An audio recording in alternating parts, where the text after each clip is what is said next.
Okay, just in prep for our discussion of return values, I want to talk about a feature of Python that's rather simple, but it's also extremely important to understand. And that's something called multi-target assignment.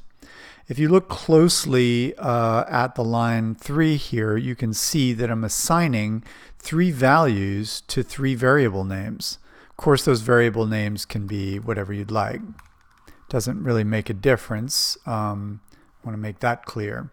We have 3 variables here, A, Boon, and Cat, and we're assigning the values 1, 2, and 3 to those 3 variables, which means, of course, that if I print Cat, I should see 3, and if I print A, I should see 1. This is called multi-target assignment, and it allows us to do just what it says. Assign multiple values to multiple variable names. Great. So, what does this mean to us? Well, when we look at function return values, we're going to see why it's important. But let's look at the finer points. First, in a multi-target assignment, you must have the same number of variables on either side of the equal sign. Otherwise, Python gets upset. Gets upset is probably not the best way to put it.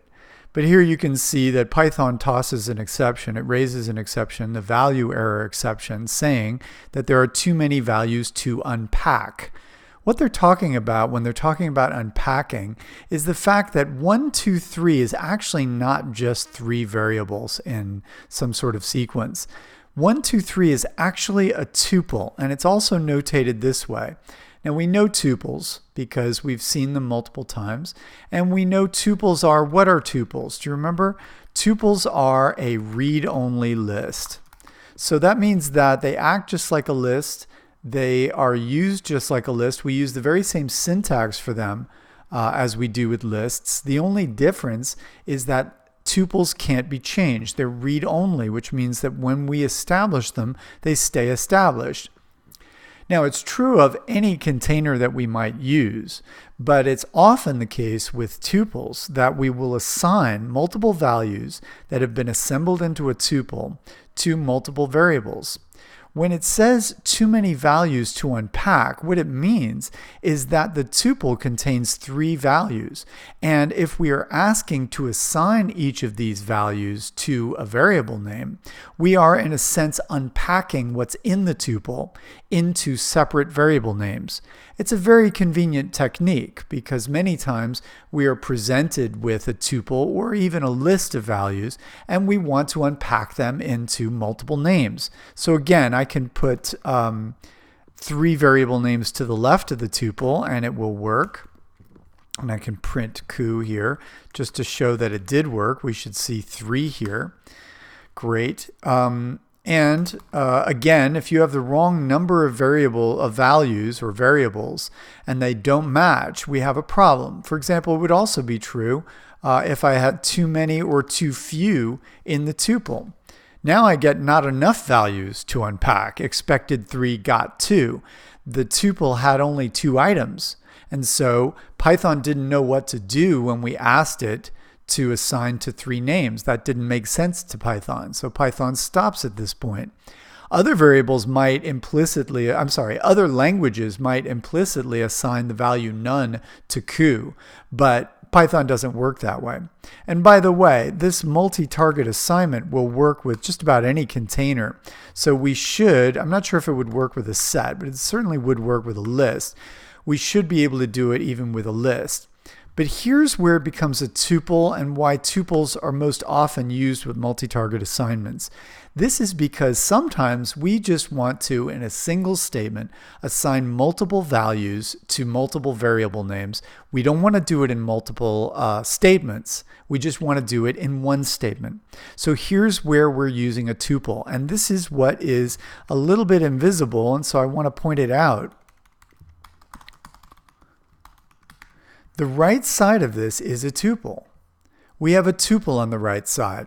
Doesn't have parentheses around it. Nevertheless, when you have multiple values that are separated by commas, it's a tuple. That is, the default for any sequence, if we have no braces at all, is a tuple. And so this is why, again, we're unpacking a tuple to variable names. And you may use this statement in your own code. The thing to understand, though, is that if I were to assign 1, 2, 3 to a single name, what would I get in A, and would it work? You might think that it wouldn't work based on what we just said about unpacking, that Python would say, hey, wait a second, you're trying to unpack three values to one name. But the fact is, this is a tuple, and as you know, you can initialize a tuple. So if we assign in this way, we're going to get 1, 2, 3. That makes sense, right? That's how we initialize any tuple. Well, based on the understanding that no parentheses, or no brackets rather, around a sequence means it's a tuple, that's what we're doing here as well. We are assigning a tuple to a single variable name. What's a little bit invisible about it, and what you do need to get clear here, is that when we say 1, 2, 30 with no brackets around it, we're talking about a tuple. That's a tuple. Now, we have a choice with a tuple.